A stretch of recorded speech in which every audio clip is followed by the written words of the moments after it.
thought I was going to be just drawing blood, not procuring tissue from aborted fetuses.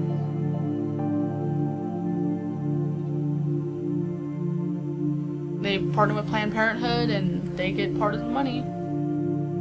So I say, okay, what are you looking to supply today? You know, you can imagine where they would run with this, like, you're selling body part, you know.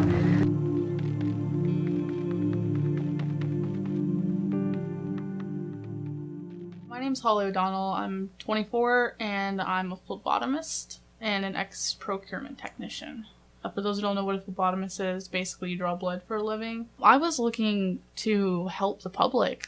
I mean, I'm looking to make blood draws easy for children, for people. I'm very passionate about people. I find myself, I'm very humane and very sensitive. I thought I was going to be just drawing blood, not procuring tissue from aborted fetuses. I basically just went on Craigslist, typed in the word phlebotomist, lab technician, and I clicked the link to apply. It said procurement technician. I went to the website, it said STEM Express, and apply now. I applied. It was really short. It wasn't even an application. It was your name, your phone number. That was it. And I got an email back and I interviewed. And they don't even let you know in the interview what you're doing. STEM Express is a company that hires procurement techs to draw blood and dissect dead fetuses and sell the parts to researchers.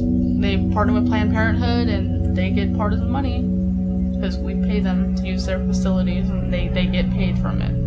They do get some kind of benefit. We were asked to procure certain tissues like brain, liver, thymus, pancreas, heart, lungs, and pretty much anything on the fetus. It's basically huge trafficking of fetal tissues. Right. So I'll just take a couple minutes. Sure. And Brianna is my assistant. Hi. So, Oh, you're warm. I want to hang on to you.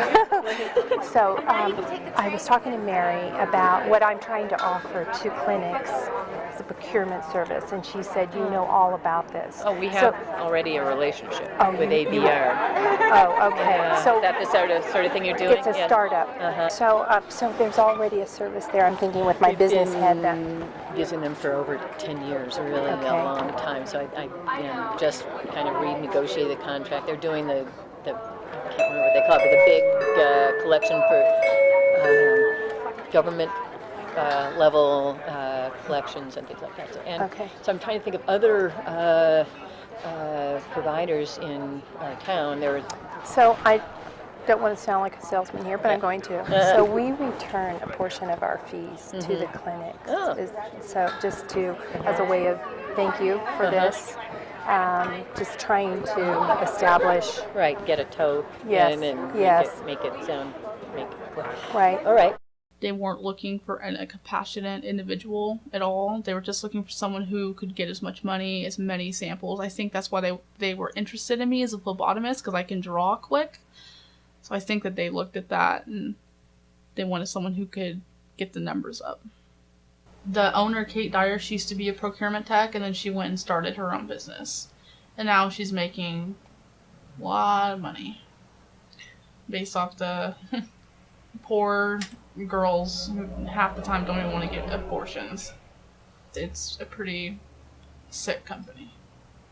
Okay, so I'd like, what would you expect for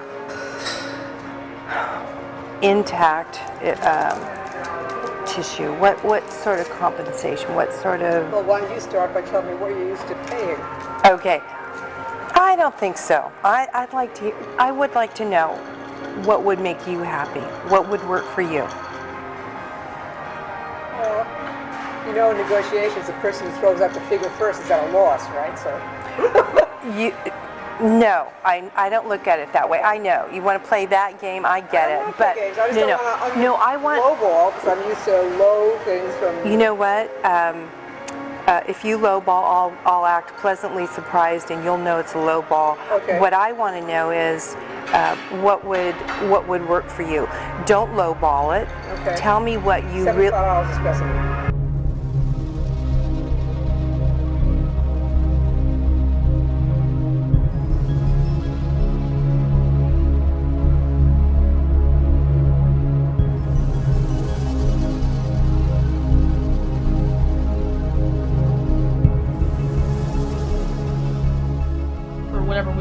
procure, they would get a certain percentage.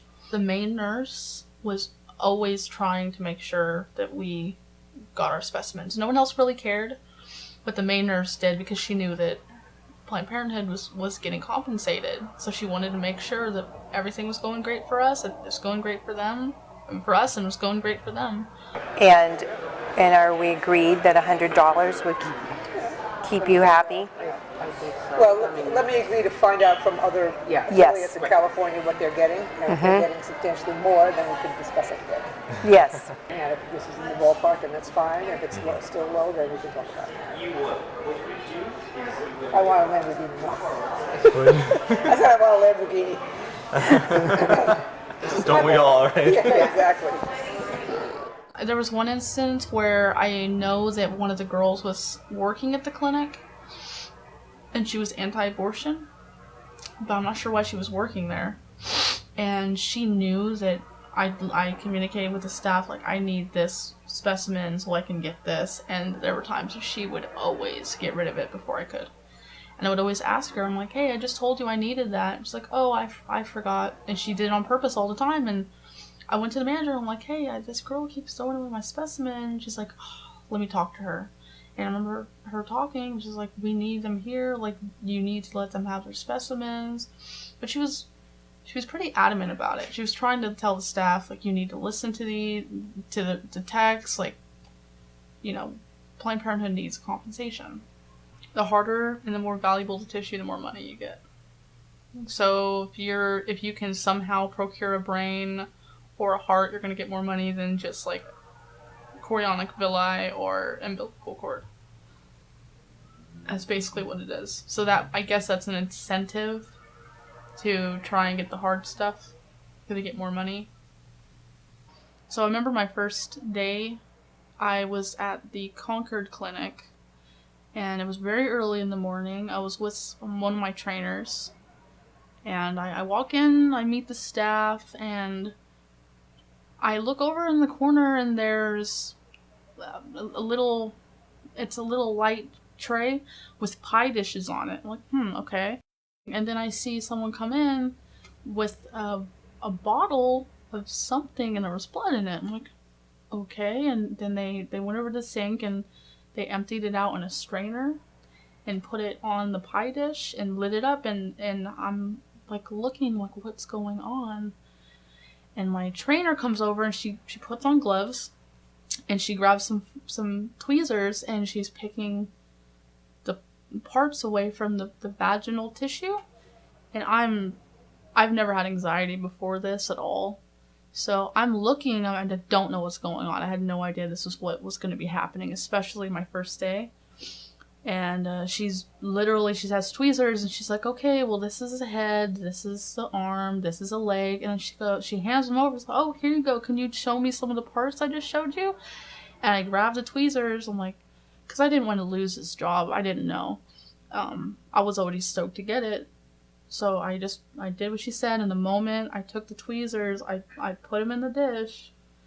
And I remember grabbing a leg, and I said, this is the leg. And the moment I picked it up, I could just feel, like, death and pain. Like, I've never felt that before. Like, shoot up through my body. And I blacked out, basically. They got the smelling salt. I woke up in the recovery room, and looking around, I was really embarrassed, who fainted their first job. And when nurses looks at me, it's like, oh, you're new, huh? I'm like, yeah, don't worry, it still happens to a bunch of us. I'm like, really? It's like, yeah, some of us don't ever get over it. And I remember leaving that day, like, what have I got myself into? So would you call that intact? These are intact kidneys, okay. yes. If somebody needed... Because if I looked at that, I'd be like, that's good to go. Oh, yeah. That's like 21. Yeah.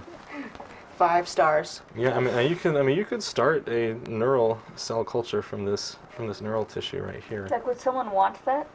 This? Yeah. Any Yeah. of this? Yeah. Oh yeah. Yeah. Someone would definitely. So even at 11 weeks, even though it's really early, because I know that's when we talked about. This is neural tissue that people could take and look, and you see how it's still connected through the spinal cord back there. If you we just send that all together, and they pick it out. Or you could actually, yeah.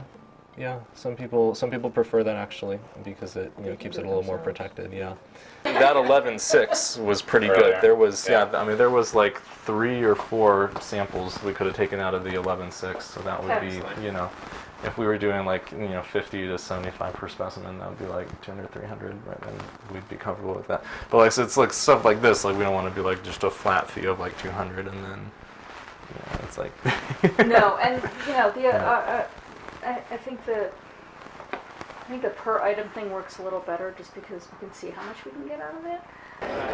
It's really just about if anyone were ever to ask them, well, what do you do for this $60? How can you justify that? Or are you basically just doing something completely egregious that you should be doing for free? I think for affiliates, the end of the day, they're a nonprofit. They just don't want to.